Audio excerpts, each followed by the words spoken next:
Hello, thank you for joining me as we continue on in our series on the Hebrew alphabet and the meanings of the letters. Now, it's my prayer that as we're going through this series and you're learning all about the different meanings of all the different letters, that something will spark within you to investigate and take this further in your own studies when you're learning the scriptures and when you're reading the text. And that it will cause you to search the scriptures from a different perspective. And that is the Hebrew text and the Hebrew language. And I know that if you do this, you'll be rewarded and your understanding of the scriptures and Yahweh will be so much more richer and deeper. So with that being said, let us now move on to the 19th letter of the Hebrew alphabet.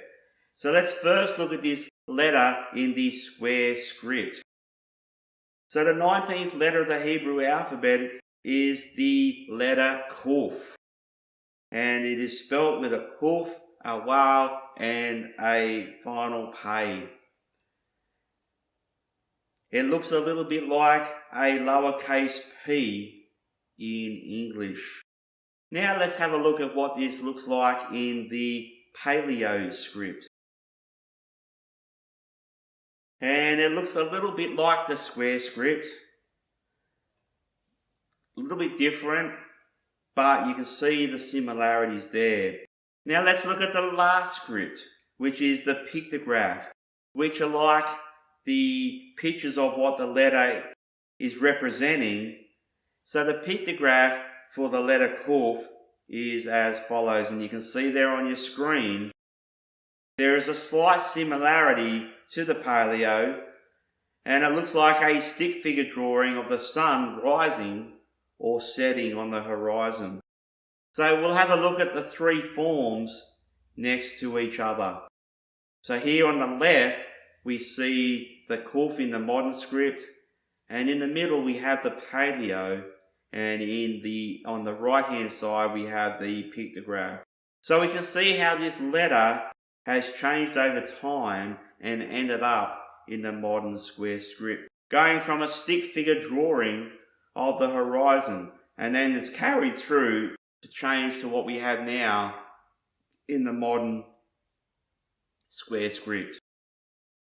Some of the meanings of this letter are as follows: time, rise, east, cycle, last, behind, condense, and distinguished. Now these meanings can be seen in the Pictograph script as it shows the picture of a sunrise or sunset, which is related to time and cycles. And it's also related to the east. Why? Because the sun rises in the east. Over the horizon we can also see its connection to last. Why? Because the sun sets in the west and that's the last place it goes down over the horizon. So you can see how all these meanings are connected. Now some of the Hebrew words that start with the letter Qoph are as follows. The first one is pronounced kebab. Kebab, and it's to utter a curse, to be bent, crooked, and hollow out. The next word I want to show you is pronounced kabatz, and this means to gather, collect, assemble, and store. Another Hebrew word that starts with the letter Qoph is pronounced kavar, and this means to bury. It's a grave or a pit, and also it can be a tomb. The next word I want to show you is pronounced kadem, and this is the Hebrew word for east. Before. What is in front? Forward. And it's also connected with first, former, and ancient. This is a really interesting concept in the Hebrew mindset and the Hebrew meanings of East and first and ancient. Especially when you consider that Yeshua will come back into Jerusalem through the eastern gate. Another Hebrew word that starts with the letter Qoph is pronounced Kodesh. And this is the word for holy, sacred, hallowed, separateness, set apart for a special purpose. And this is a really significant word in Hebrew, especially in the context when Yahweh says to be holy, for I am holy. Another word that starts with the letter Qoph is pronounced kahal, and this means to assemble, gather, the congregation, convocation. It's the congregation of Yahweh, His people. Friends, this is the original church. The church is not a New Testament idea. The church was way, way back when Yahweh assembled and gathered the congregation at Mount Sinai. Another word is pronounced kol, and this is the voice, sound and noise, and also thunder. The next word is pronounced kara, and this is to call, to cry out, to invite and proclaim, to read and summon.